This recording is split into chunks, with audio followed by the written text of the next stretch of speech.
Thank you and good afternoon. Hypertonicity, including spasticity, involves significant muscle overactivity and is experienced by up to 38% of patients post-stroke. Disability related to hypertonicity is a significant issue for stroke survivors and the health system. Stroke patients with spasticity have 4 times the direct healthcare costs than those without. Consequences of hypertonicity include joint contractures, pressure areas, muscle weakness, tightness, pain, impaired balance and mobility. The associated healthcare costs are substantial, owing to hospital admissions following falls and fractures and medical support needs. Management of hypertonicity can improve function and decrease hospital admissions. Botulinum toxin is considered a first-line medical treatment for focal spasticity. It is effective but costly, and therapy is required to optimize outcomes. Rehabilitation for hypertonicity management is a complex multidisciplinary process. There is limited research on patient experience, and a Cochrane review of multidisciplinary spasticity management recommended research to evaluate the perspectives of patients and their caregivers.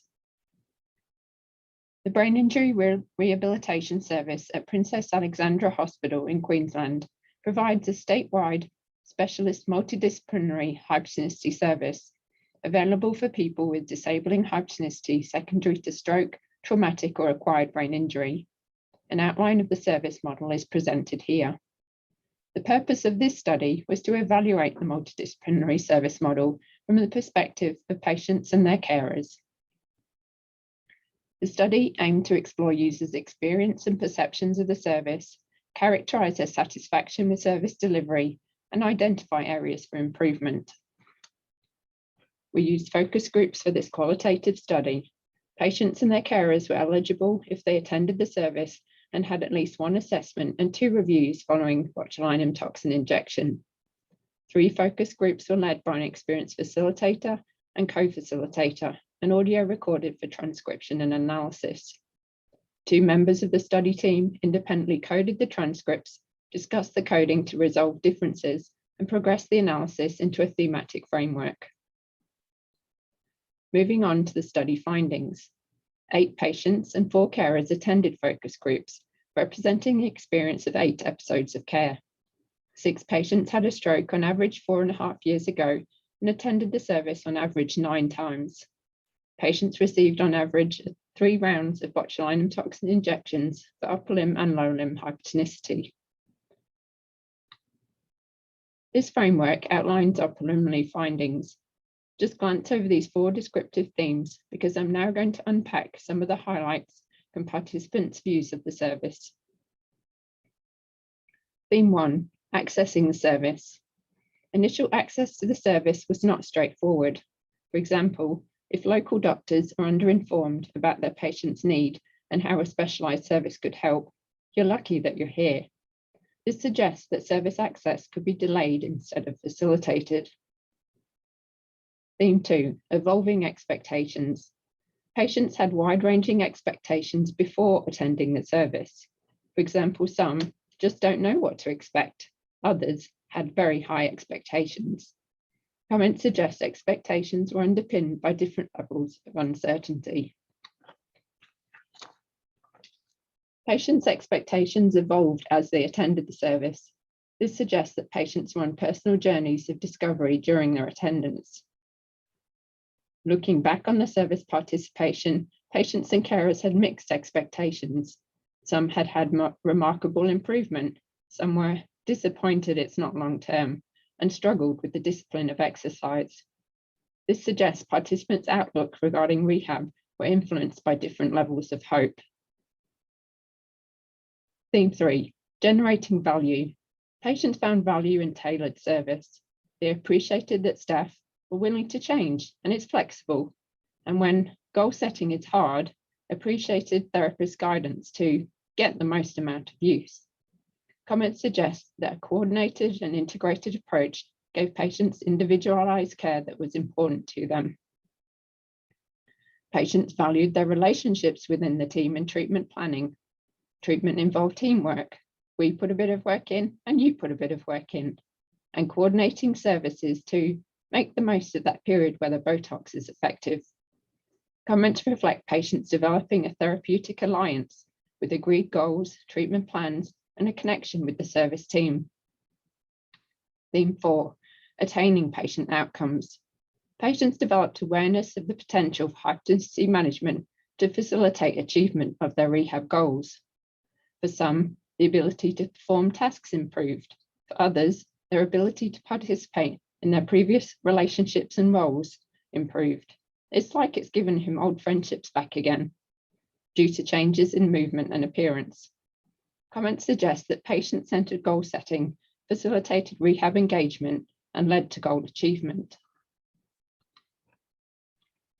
Patients placed importance on service transition and communication with follow-up services.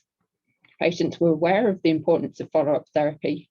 At the end of the day, you're putting toxins in your body, so you want to maximize that period of effectiveness. Staff educated community therapists sharing their expertise and giving them the tips and tricks to work with me outside of the hypertonicity service. Comments suggest that the service facilitated patients' transition to appropriate rehab services for ongoing care. This is the first study to explore in depth users' experience and perceptions of a multidisciplinary hypertonicity service. Patient experience should be central to assessing and improving service quality. The service model is unique in that it is patient-centered. Our findings echoed elements of Picker's principles of patient-centered care, as seen here.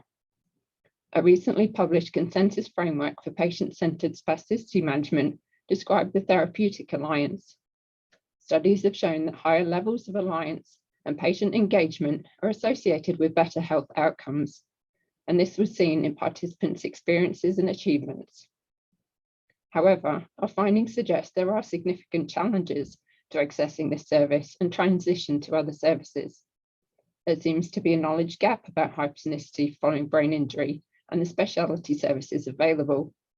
Patients depend on health professionals' awareness and understanding and on their readiness to refer. In research on the post-stroke continuum of care, patients reported being left to locate services on their own with no information on next steps. Stroke patients may develop hypertonicity following hospital discharge and may not realize the potential benefit of a multidisciplinary hypertonicity service. Further research is required in this area. Our findings were generated from a small number of users in one health service setting, so other service users' experiences may differ. Further research is needed across health services. Findings suggest that this multidisciplinary service model is delivering patient-centered care with a high level of patient satisfaction. The service will review its role in educating patients and health professionals to maximize awareness of hypertonicity management and address the challenge of access to specialized services. This service is highly specialized, with demand likely exceeding resources. There are few qualified health professionals in this field, so there are implications for postgrad education within the disciplines. In conclusion, participants made a valuable contribution to service evaluation, and this will lead to service improvement initiatives across Queensland. More research is necessary to understand the lived experience of hypertonicity post-brain injury to facilitate the delivery of patient-centered care. Thank you to all who helped make this research happen. Thank you.